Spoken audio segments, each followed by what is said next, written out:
A house and lot is being sold and the payments are on installment basis of 400,000 each year for 5 years. If the payment are to be made at the beginning of each year, how much is the cash price of the property? Assume that the money is 20% compounded annually. Napakalaki ng interest, 20%. Nako, kapag 20% yan, patay ang laki. Hanap ka na lang ng iba.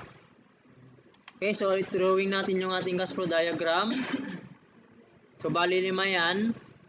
Ang pagbabayad ay, ang sabi ay, beginning. Okay, so this is, anong tawag natin dito? Annuity due, tama ba?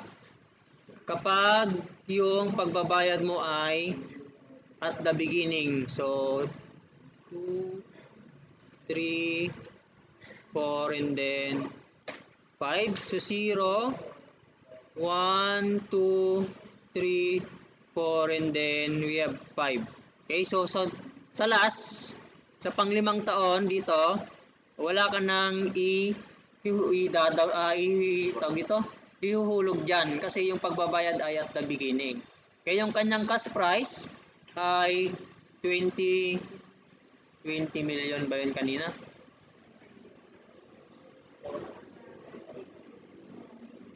Hindi, yung installment niya 400,000. At tinatanong kung ano yung kanyang cash price. Okay? So cash price pa lang hinahanap. Okay? So yung ano natin ay 20%. Ayan. So paano na ulit ang gagawin natin? Ano tayo, di ba? Mag-up. Lahat ng pera na pataas ay equal dun sa pababa. Okay? Ang pera na pataas ay cash price. Then, kailangan nating i-moment yan. Anong gawin natin? Lahat ng pa-right ay positive. And then, lahat naman ng pa-left ay negative. Negative. Yan. So, cash price. Saan tayo magmo-moment? Sige. Lahat ng pwedeng point na pwedeng pag-momentan ay gawin natin. So, mag-moment tayo din doon sa may 0. Okay, so lahat ng pataas ay equal doon sa pababa. Ang pataas natin ay si cash price multiplied by 1 plus 20%. So, 1.2 raised to yung kanyang moment. 0. Okay? Kasi nga, yung cash price natin andito na mismo sa 0. Okay? So, wala naman ng pataas ay equal lang sa pababa. Ang pababa natin ay ito, 400k, di ba? 400k lahat yan. 400k. So, lahat ng pababa, 400k, no? Multiplied by 1.2 raised to 0. Ito.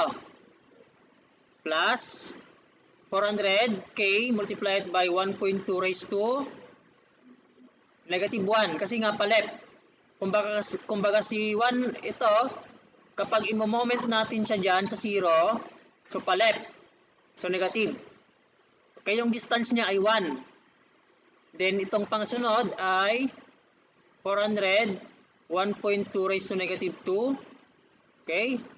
400, 1.2 raised to negative 3. And then 400, 1.2 raised to negative 4. Okay, ito na yung pang-last.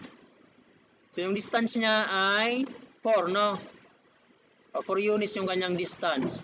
Okay? So, yan yung kanyang cash price. Of course, any number raised to 0 is 1. So, magiging 1 to. So, pwede nilang makompute yung kanyang cash price or pwede naman nating i-apply ang summation, di ba? Summation ito ng, di ba, pare-parehas sila, oh. Pare-parehas sila. Ang nagbabago lang dito ay yung kanilang exponent. So, pwede nating i-apply yung 400 multiplied by 1.2 raised to negative x. Okay?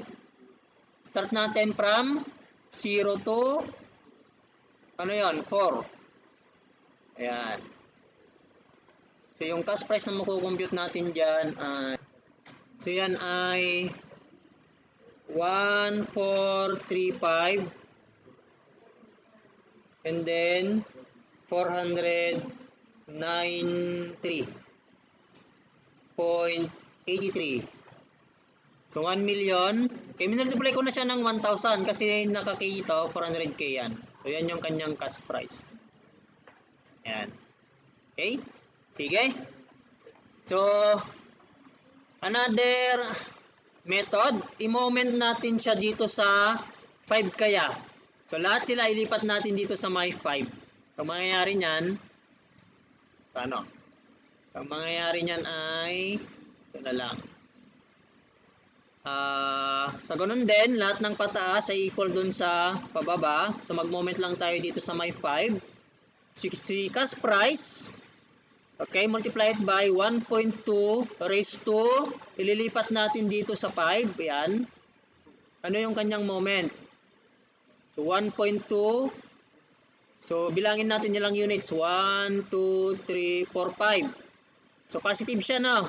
Kasi nga pa-right. Pinunta natin doon sa right. Is equal to, wala naman ng pataas, pababa natin. I-apply na natin yung summation natin. So 400 multiplied by 1.2, so raised to positive x. Kasi lahat naman sila ililipat sa right na. Ang starting point natin ay from, ano? Yung una, ito. Ito ang una natin gagawin. Ililipat natin dito sa may 5. Ano yung kanyang moment or ilang units yung layo niya kay 5? 1. And then yung pinaka-last, ito, yung 400k natin dito sa may, dito sa part na to. Ano yung kanyang, ilang units yung layo niya? 1, 2, 3, 4, 5. Ayan. So, ganun din lang. Ang mangyayari niyan, siyempre, i-calculate mo muna to. Tapos, i-divide mo siya ng 1.2 raised to 5. So, cash price is equal to summation ng 400 and then 1.2 raised to x. Ayan. From 1 to 5, then divide mo siya ng 1.2 raised to 5. So, ganoon din lang yung makukuha na cash price. That is 1 million. So, parehas din lang yung makukuha natin. Okay. Sige. What if dito tayo mag-moment sa may gitna? Saan ba yung gitna banda? Sabihin na lang natin dito sa may part ng 2, no? So, 0, 1, 2, 3, and then 4, and then 5. Dito tayo mag-moment sa may 2 banda. Ilipat natin sila lahat dito sa may 2. So, pataas. Ang pataas natin ay cash price. And then 1.2 raised to, ano yung kanyang moment? Or ilang units siya kalayo dun sa may 2? 2. So, positive 2, no? Kasi pa-right. Okay. Next, lahat ng pababa, wala naman ng pataas, pababa. So 400, dalawa to, no? Ito, ililipat natin dito, oh. Ayan, yung dalawa. Ito, tapos yan. Tapos si 400 na ito, andyan na siya mismo. So 400, unahin na lang natin to, no? Yung andyan mismo sa may 2, 1.2 raised to 0. Kasi andyan na siya. So ibig sabihin, tapos na to. Okay, plus itong dalawa. Itong dalawa ilipat natin. Magiging summation siya ng paraminsanan 400 1.2 raised to x from 1 to 2. Kasi ang layo nito ay 1 unit. Then yung layo naman nito ay 2 units. Okay? So tapos na tong tatlo. So, meron pang dalawa. Ito. So, plus. Summation siya ng 400. And then, 1.2 raised to negative x. Kasi nga, pa-left sila. Okay, pa-left sila. So, ito. Anong layo niya dyan? 1 unit. Kaya lang, so 1. And then, ito ay, ang layo niya ay 2 units. So, yan. Okay. So, parehas din lang yung makukuha natin dyan.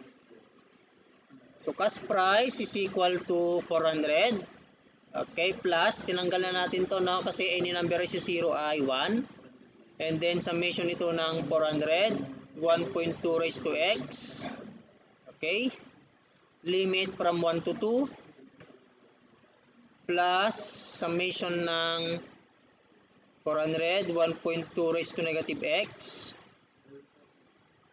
and then from 1 to 2 din lang to, all over divided by 1.2 raised to 2. So parehas din lang. By the way pala, kung gusto niyo ng ng positive to, ayoko ng negative sir, gusto ko ng